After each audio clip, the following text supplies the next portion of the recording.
In this video, we're going to show you how you can create your own competition. So if you're planning to host a tournament or a league, this is a great option for you because everything is automated in the backend. To create a tournament or a league, click on the schedule manager. And then on the top right corner, as you can see the trophy there, we're going to click onto that. And then we're going to click on create competition. And we're going to name our competition. We're going to do a league. I'm going to call it CourtClok League.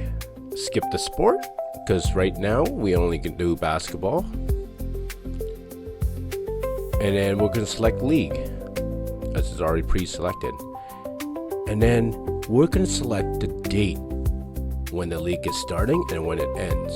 We're going to start our league on March 23rd. And then we're going to end it.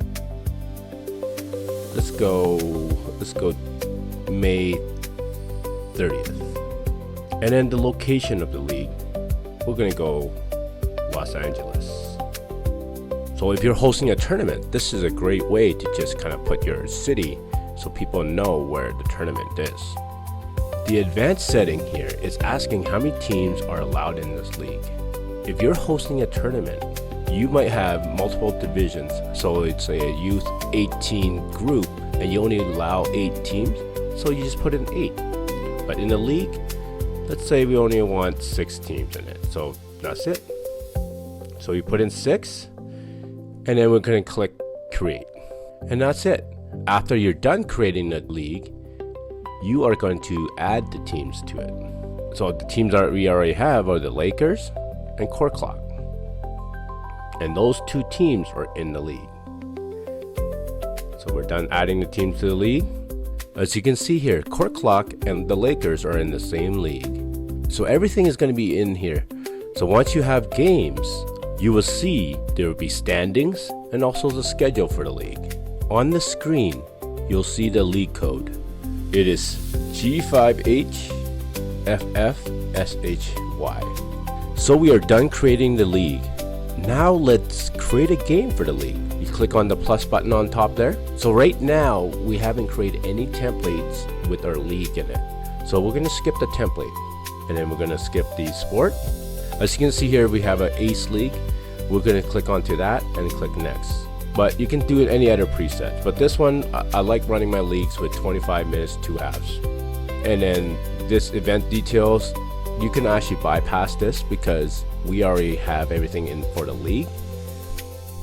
And then competition. Now this is where we can select our CourtClok league. Now on to the next step, selecting the teams. CourtClok would be the home and the Lakers would be the guests. And what day should we have the league game? We're going to have it on the 30th. So the time, we're going to do it for 3:45 p.m.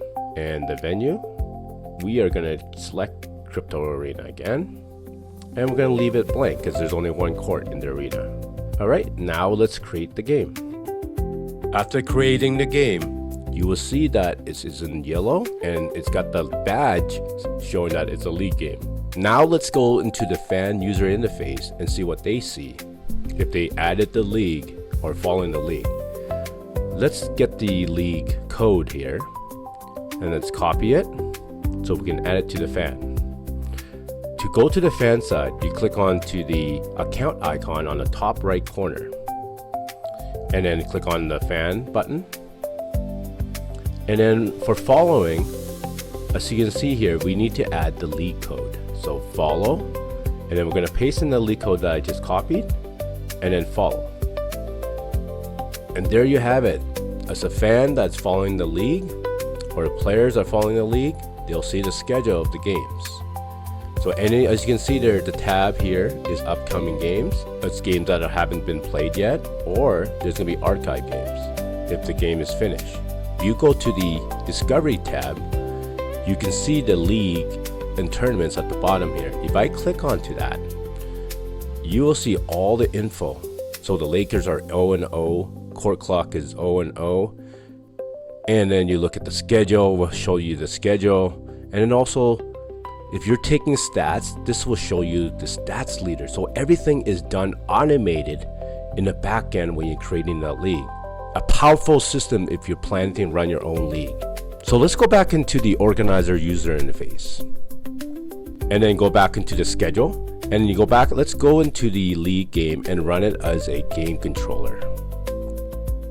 On the screen here, you will see the game controller and the Apple TV scoreboard.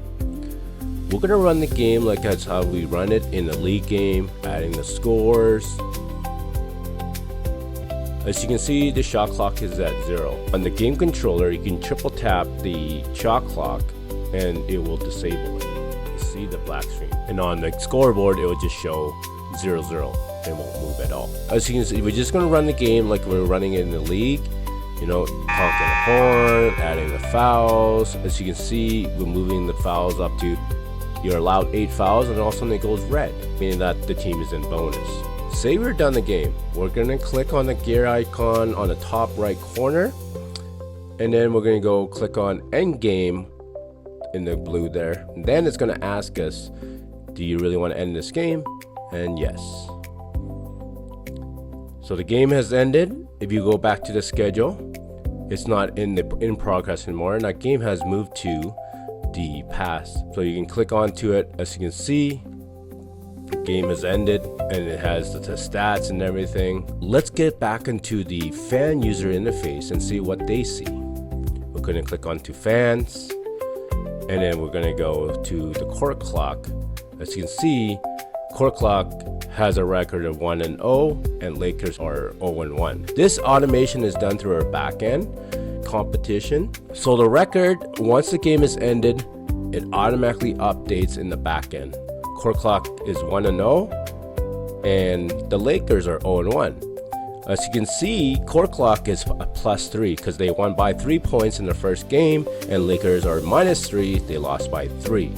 So that gets accumulated. It keeps, automatically updates based on the scores of the team they're playing against. And the schedule, it goes into the archives. It also shows the stats leader. If you're taking stats for the league, makes it fun for the players to kind of keep track of the stats.